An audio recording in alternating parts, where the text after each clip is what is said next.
Decía un amigo y muy caro a mis afectos, cuando hablamos de familia y veíamos la realidad de la educación de nuestros hijos, que hoy día es una cuestión bastante difícil. En primer lugar, vemos que los adolescentes están siendo invadidos por mucha desinformación o información, que están obnubilados por los aparatos celulares, por los smartphones. Hoy día le vemos cada vez ensimismarse, porque con un teléfono lo vemos riendo, viendo YouTube o viendo cualquier tipo de películas, pero lo que menos hace es socializar con nuestros compañeros, amigos. Y vivimos una cultura totalmente ya impresencial. Y peor aún cuando vemos hoy que no sabemos qué tipo de informaciones reciben. La pornografía es una materia pendiente. Y hoy día nuestros estados, los estados, los medios de comunicación, etcétera, etcétera, no han podido frenar ese tema. Y eso también, lógicamente, causa un gran daño. La cuestión de cómo encarar la cuestión de género,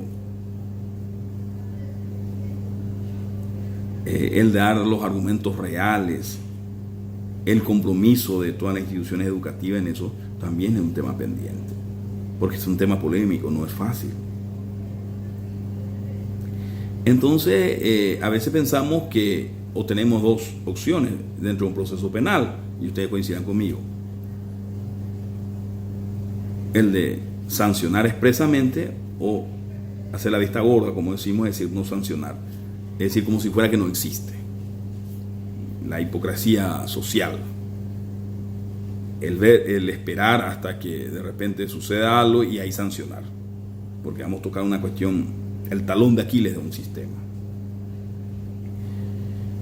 Y si bien es cierto, mirando el retrovisor, todos somos conscientes que hemos avanzado muchísimo, vemos también, a contrario censo, de que existe una deuda bastante grande con la sociedad. Y un botón de muestra nos enseña eso. Hoy día hay un descontento con los gobiernos democráticos. Hay una, digamos, pérdida de la mística, un desencanto de los gobiernos actuales. ¿Por qué? Porque se le ha vendido, porque todos veníamos de gobiernos dictatoriales, de autocráticos, de que era la solución. Siempre hemos esperado a un Mesías. Y lógicamente hoy día tenemos muchos más problemas y cada vez los problemas son más acuciantes y cada vez el Estado a veces está menos presente y más ausente. Y eso ha contribuido enormemente a un desinstitucionalización, una desfiguración de nuestras instituciones. ¿Y por qué? Porque lógicamente hay un descrédito, ya no se confía en las instituciones, pero dice, es lo que hay. Y al perder esa mística, y gran parte lógicamente también nosotros tenemos nuestra culpa, nuestro granito de culpa, debemos de contribuir para lograr nuevamente esa recuperación del crédito. Pero para eso hay que manejar ideales, pero vivir de las realidades. Es decir, buscar las respuestas. Y si bien es cierto, a veces yo como académico no puedo, lógicamente, hacer otras acciones que más que la de hablar, de contribuir a través de los libros, a través de las clases, es como aquel farmacéutico o aquel químico que hace el producto, un analgésico, una vacuna contra la fiebre amarilla. Su misión consiste en eso. Ahora, los órganos de que tienen que repartir las vacunas, de aplicar las vacunas, ya pertenecen a otra persona. Entonces, desde el sitial que nos toque, debemos nosotros de coadyuvar, de vestir esa camiseta y de tratar lógicamente de lograr una concienciación. Y hoy este proceso penal que hoy estamos analizando, y ustedes seguramente de cada excelente expositor que tuvieron la oportunidad de escucharlo, van a coincidir conmigo de que estamos por el buen camino, pero hay mucho que mejorar. Y la cuestión no está en la ley. Muchas veces pensamos que la ley lo soluciona todo y no es así. Por eso existe polución legislativa. Hoy tenemos una polución legislativa justamente por ese principio, de ese parche que le vendemos a la sociedad de que una nueva ley va a solucionar todo. Que con una ley vamos a evitar la violencia familiar. Que con una ley vamos a evitar el abuso sexual. Y no es así. Que con el endurecimiento de las penas privativas de libertad, que nosotros vamos a lograr disuadir la delincuencia criminal. Y no es así. Hoy debemos ser realistas. Y ser realista implica, sobre todas las cosas, de como académicos, de como estudiosos del derecho, de manejar ideales, pero vivir de las realidades.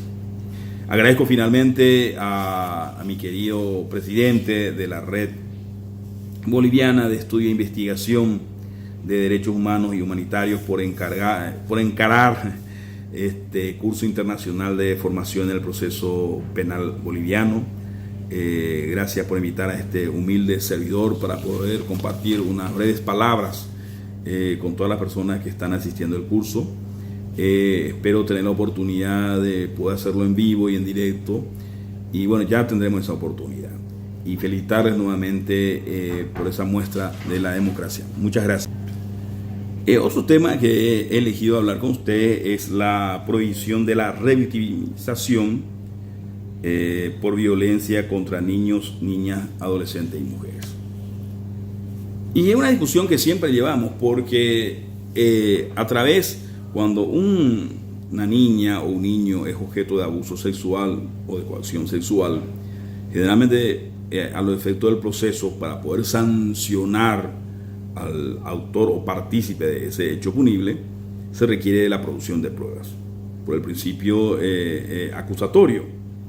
Entonces ahí viene una cuestión bastante sensible de que los niños, niñas y adolescentes víctimas de estos hechos punibles deben prestar declaración. Generalmente esa declaración testifical lo hacen a través de lo que llamamos el mecanismo de la cámara Gesell, que es a través de un acompañamiento de un profesional psicólogo o profesionales psicólogos que tratan de que sea menos la revictimización de esos niños, niñas y adolescentes. Sin embargo, he sabido de que por más que se ha realizado ese procedimiento con el cuidado y con profesionales técnicos especializados, ya sí ocasiona un daño a esos niños ni adolescentes de revivir esas cuestiones dolorosas que han sido objeto. Además de ello, hoy fuera de la revictimización dentro del sistema acusatorio, tenemos lo siguiente. No existe en mi país, no sé, en otros países, soportes psicológicos por el tiempo que sea necesario para poder lograr, ¿verdad?, que esa víctima de ese hecho punible, el niño, niña, adolescente, tenga una ayuda, ella y su entorno familiar, que le ayude a poder superar ese abuso sexual, ese hecho punible por el cual fue víctima. Porque tenemos que tener en cuenta lo siguiente: aquí no es solamente el tratamiento del niño ni adolescente, esto tiene que tener un acompañamiento también de los padres o de los familiares más cercanos. Porque esto es como bailar el vals, se baila de a dos, el compromiso de dos. No adelanta hacer una contención psicológica solamente a la víctima del hecho punible y dejamos de lado a la familia. La familia es fundamental. Pero ¿qué pasa cuando el hecho punible es cometido por un miembro de la familia? El padre, el hermano del padre, etcétera, etcétera. O por el concubino actual de la madre. Y ahí viene las cuestiones más difíciles de resolver, que lógicamente no son cuestiones jurídicas, son cuestiones extraprocesales, pero que tienen notoria incidencia dentro de un proceso. Hubo un caso muy sonado últimamente en mi país, donde era una pareja separada, de una condición económica de clase media alta, en el cual tenía el régimen de visitas y le visitaba al padre. El padre volvió al domicilio familiar de sus padres, con quien vivía con un hermano. Y resulta ser que luego de 2 o 3 meses ya no quería irse más, con el cual la madre, tratando de ver qué es lo que realmente pasó, solicita la ayuda de un psicólogo, lo lleva al psicólogo, y ahí descubre que supuestamente el hermano de su padre, en este caso su excuñado, lo había sometido sexualmente una y varias veces.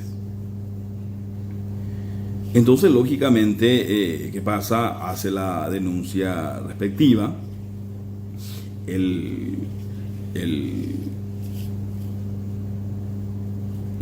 Se encuentra prófugo, se le imputa al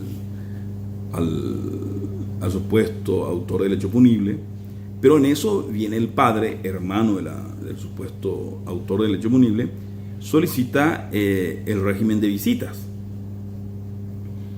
Y el juez en primera instancia resuelve no darle el régimen de visita, o si lo da, para que venga a visitarle dentro del domicilio de la madre, a los efectos de evitar lógicamente la influencia del padre con relación al hecho punible, para que cambie su testimonio, porque todavía no se había hecho otras diligencias fundamentales, como era corroborar eso a través de la declaración del menor a través de una cámara Gesell.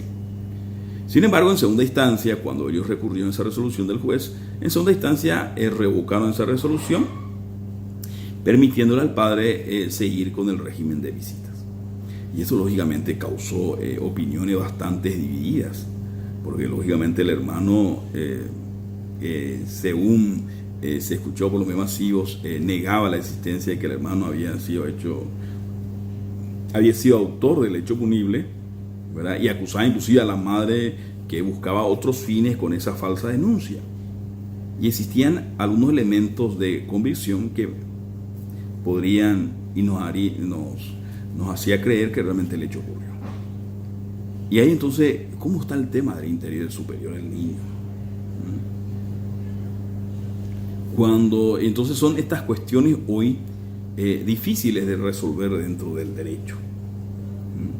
Porque si bien es cierto, tenemos instituciones como en Paraguay tenemos la Secretaría de la Niñez y la Adolescencia, tenemos la CODENI, distintas instituciones protectoras de los niños, niñas y adolescentes. Sin embargo, existen estos tipos de situaciones que no son la excepción, lastimosamente, muy a pesar nuestro, que son las reglas. Otra cuestión hoy que ocurre mucho es el tema del bullying escolar. ¿Qué pasa cuando un adolescente de 15 y 16 años trae el celular, hace filmaciones, por ejemplo, a veces por lo mínimo un bullying, ¿verdad? En una situación un poco indecorosa a su colega o de hostigamiento? Y por algún motivo, la persona que es víctima del hecho punible no quiere abandonar la escuela o el colegio. Sin embargo, el juez, por una cuestión lógicamente de proceso, ordena al supuesto autor del hecho, ¿verdad?, que no esté privado de su libertad y que siga estudiando, pero supongamos que se cambia de clases, pero están en el mismo colegio. Entonces, sigue esa presión, sigue ese daño psicológico. Y muchas veces las instituciones educativas no han visto una forma razonable de resolver estas cuestiones. Existen varios casos que son denunciados, pero ¿qué pasa en los casos que no se han denunciado? Y que lastimosamente a veces llegamos al suicidio de la víctima. Un tema bastante polémico, bastante sensible, bastante delicado, viene a ser también la violencia. La violencia ejercida por el padre, la violencia familiar o doméstica, la violencia ejercida no con los hijos, pero con la madre. Pero esa violencia ejercida del padre contra la madre, ya sea la agresión física o verbal, también una violencia con los hijos. ¿Y cómo protegemos a nuestros niños de esa violencia? ¿Cómo hacemos? Y peor todavía cuando la madre o el cónyuge y los hijos dependen única y exclusivamente del aporte económico del agresor, en este caso de sus padres. Y hay un círculo de violencia. Entonces, sabemos de memoria los derechos humanos, pero ¿cómo esos derechos humanos de tener una vida digna, libre de toda discriminación y de violencia, se aplique en esa familia? ¿Cómo nosotros podemos garantizar a ese niño cuando es el propio progenitor el autor de ese hecho punible? Y ahí viene la cuestión fundamental, que no es una cuestión de ley, es una cuestión de idiosincrasia, es una cuestión de cultura de la sociedad. Y ahí entra a conjugar varios factores que deben ser tenidos en cuenta para resolver. Y ahí viene el rol del Estado en el cumplimiento de su finalidad, de como Estado de prevenir y aplicar las políticas públicas, ya sea dentro de la educación, dentro de las instituciones, etcétera, etcétera, para poder ¿qué? Para poder proteger a ese niño, niña y adolescente. No solamente con la creación de una ley especial y de un foro especializado que logramos gracias a la sanción de la ley 1680/2001, sino con el compromiso de todos los sectores de la sociedad, se ha podido tener avances significativos en la protección de los niños, niñas y adolescentes. En los primeros tiempos resultó difícil porque en mi país hasta hoy día muchos adolescentes, inclusive universitarios o estudiantes de secundaria que salían de instituciones educativas eran sorprendidos por lo que llamamos motochorros, que eran adolescentes entre dos que tenían una motocicleta, alguna vez armada, otra vez no, quienes aprovechaban a veces la soledad, la oscuridad, el estado de inocencia y cometían los asaltos a plena luz del día. Eso hizo lógicamente crear una alarma social dentro de toda la sociedad. Y esa alarma social hizo de que muchas veces una presión a través de los medios masivos de prensa hacia los operadores del derecho para que no se le otorgara la libertad a esas personas sospechadas como autores o partícipes del hecho punible. Pero eso no era lo más grave. Lo más grave era que a través de las redes, a través de los medios masivos de comunicación y también de las mensajerías de WhatsApp o las redes sociales, eran difundidas las imágenes de estos presuntos autores. Entonces eso lógicamente violaba todos los derechos humanos. Tal es así que a través de la voz de los académicos, de la Coordinadora de Derechos Humanos y otros sectores de la sociedad, ante el reclamo masivo de que la identidad del menor debería de ser preservado, tanto si es autor o si es víctima del hecho punible, se ha logrado hoy día por lo menos superar esa fase, ya que los medios masivos de comunicación respetan ya la identidad o suprimen el rostro ya del presunto autor. Con eso lógicamente no solamente estamos protegiendo a este adolescente. Imagínense ustedes, el día de mañana quiera rehabilitarse, está rehabilitado, quiere una nueva oportunidad y sus fotografías por todas las mensajerías de WhatsApp o por las redes sociales. ¿Quién sería el empresario o la persona o el ciudadano que iba a poder confiar y contratar a ese adolescente? Yo creo que muy poco, para no decir nadie. Y eso lógicamente ha contribuido a la concienciación de los ciudadanos de que si queremos realmente lograr respetar los principios y garantías y darle oportunidad a través a esos adolescentes, entonces se debería de accionar todas aquellas instituciones que han sido creadas como medio de protección al adolescente infractor. Entre ellos tenemos la CODENI, que es una institución dependiente de las municipalidades, que son órganos pequeños dentro de una ciudad, dentro de un departamento, a través de una ciudad con más de 5.000 habitantes, donde son los encargados ¿para qué? Para preservar, educar o intervenir inmediatamente en casos donde se encuentren en conflictos derechos de los niños, niñas y adolescentes. Con eso lograr un poco destrabar o desjudicializar el proceso, porque habíamos hablado también del daño que le hace a un adolescente estar sometido a todo un proceso penal. Hoy día tenemos que también coincidir que, si bien es cierto, mi país permite que una primera intervención del Ministerio Público, que es el órgano extrapoder encargado de la persecución penal pública, de presentar en su primera imputación, es decir, su primer requerimiento ante el juez, ya una salida con el cual se pone fin al proceso, que puede ser la remisión.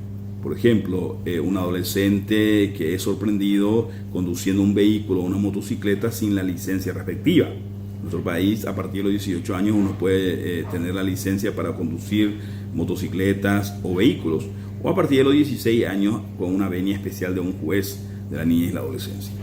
Entonces, en esos casos, lógicamente, donde la expectativa de la pena no es alta, y lógicamente a veces es más culpable los padres, que son los que otorgan esa licencia a sus hijos para poder conducir esos vehículos o esas camionetas o esas motocicletas. Entonces, para evitar ese sometimiento de todo un proceso que lleva a veces, normalmente en el mejor de los casos, un año, entonces poner un fin al proceso, por el cual se hace la llamada una institución de la remisión, por el cual se le aplica ciertas medidas, ¿verdad? Es decir, un control termina el proceso, pero él tiene que estar sujeto a algunas medidas, como puede ser continuar estudiando, dejar de conducir vehículos, no salir a ciertas horas de la noche, y eso va a depender de la personalidad del adolescente, el compromiso de los padres, que lógicamente el juzgado o el Ministerio Público tienen a través de los informes de la trabajadora social o de los psicólogos, que generalmente son las personas con los cuales cuentan como auxiliares de justicia para hacer una muy buena, digamos, la mejor solución al caso. Uno de los problemas más graves por la expectativa de la pena es el tema de las personas que están sometidos por delitos, por hechos de narcotráfico. Y va por dos temas. Primero, por la expectativa de la pena, que en mi país es muy alta. La persona que se dedica a la tenencia, es decir, la persona que tiene, la que comercializa y la que trafica.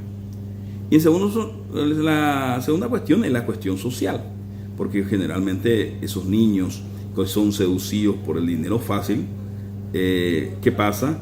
En la mayoría de los casos son personas de muy escasos recursos y vienen de familias disgregadas. Entonces, ¿qué pasa? Si se le va a aplicar una medida provisoria de un arresto domiciliario o una firma cada mes, ¿verdad? Dentro de la Secretaría del Juzgado, esa persona va a reincidir generalmente.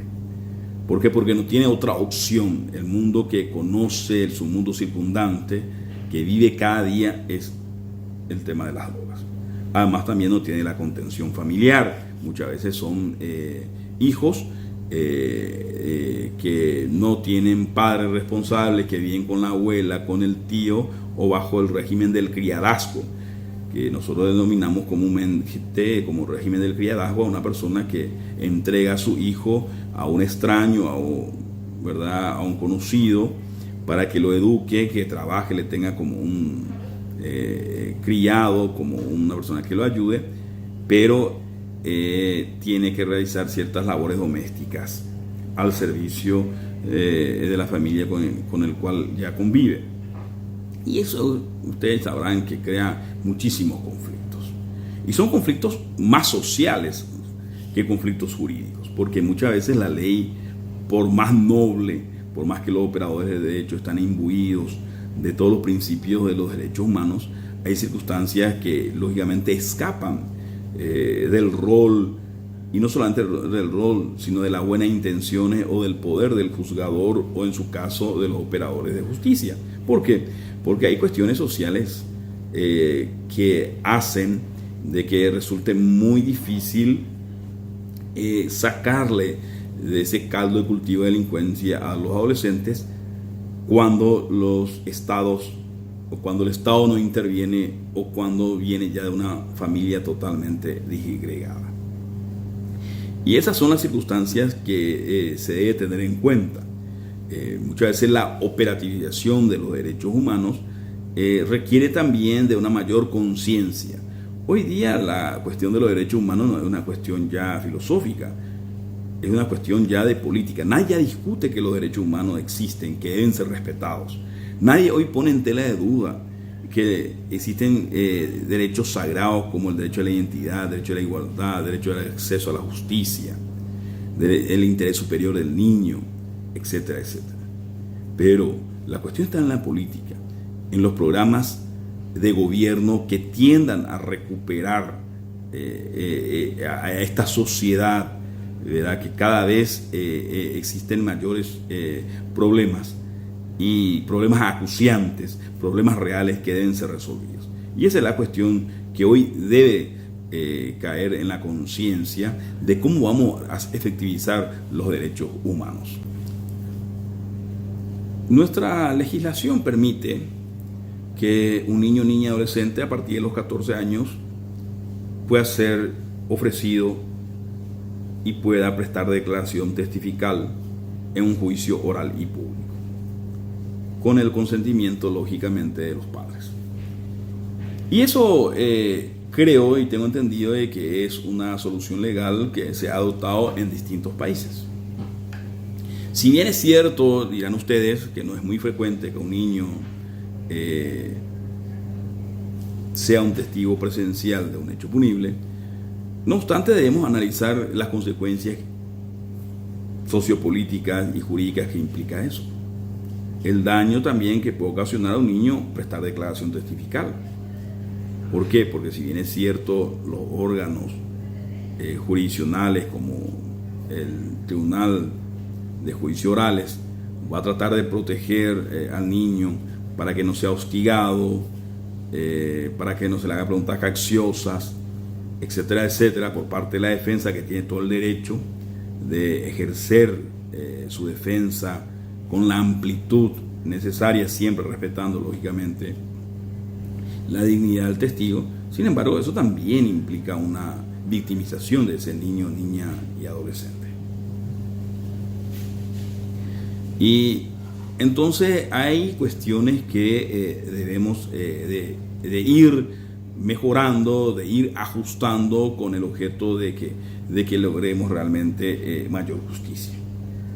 Y esa justicia de lo que nosotros llamamos la humanización del derecho procesal penal.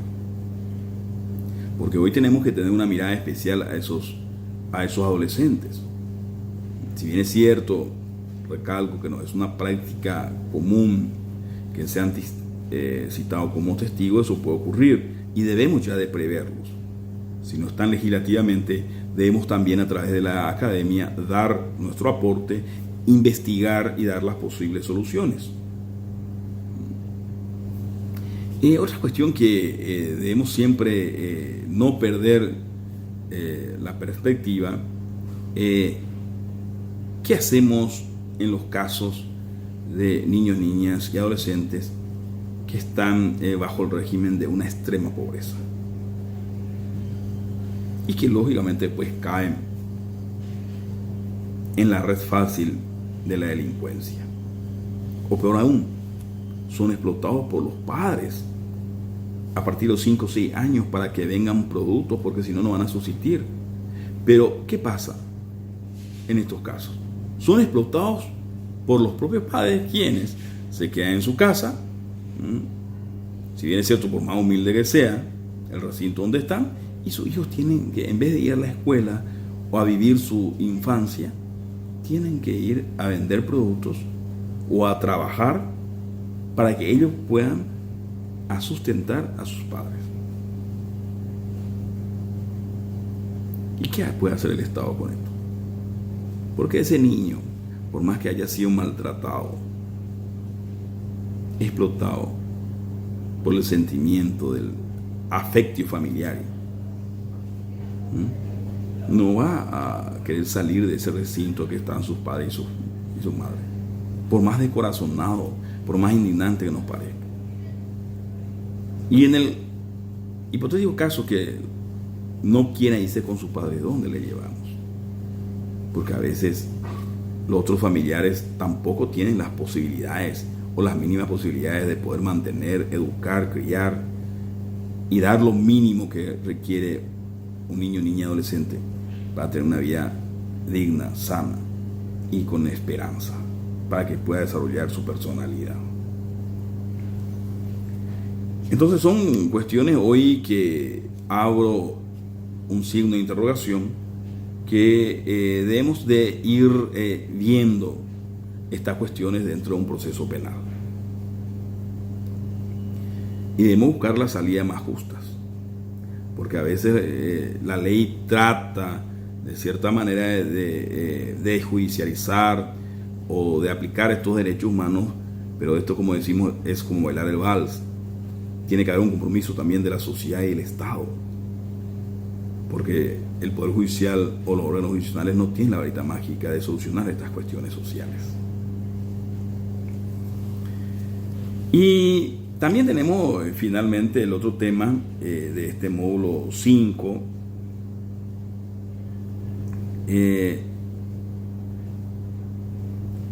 que habla de la prueba en casos de niños, niñas, adolescentes. En la medida de lo posible, a los efectos de evitar cuando un niño, niña, adolescente es víctima de un hecho punible, de que los mismos sean objeto de prueba. Se debe articular otros medios probatorios, ¿verdad?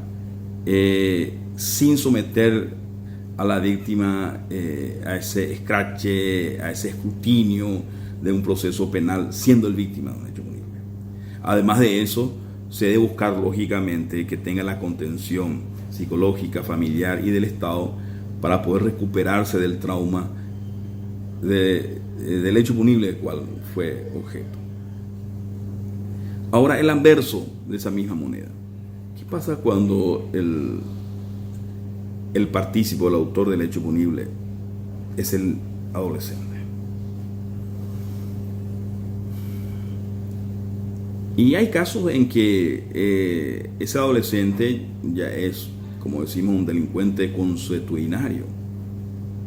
¿Por qué? Porque los padres, ya sean por adicción o por otros factores que siempre inciden, tienen muchos hijos, ellos consideran que su hijo es problemático, entonces le dejan al desamparo a ese niño.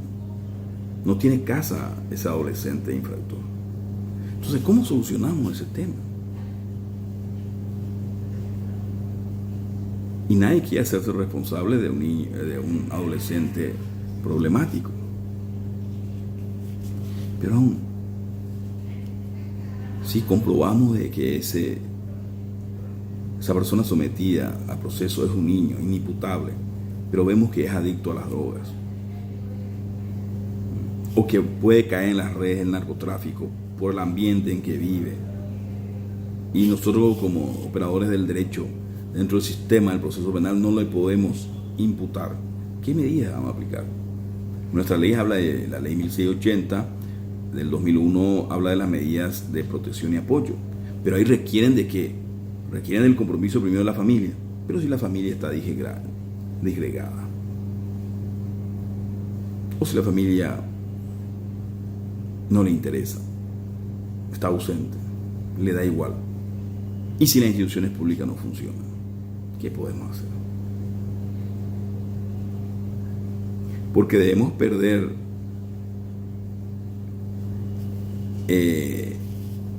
esa propaganda engañosa que nos decían de que sancionamos una ley penal o una ley procesal penal y será la solución de todos los males. No es así. Cada vez que existe un problema social, un descontento de la sociedad sobre ciertos temas, dice, vamos a reformar la Constitución.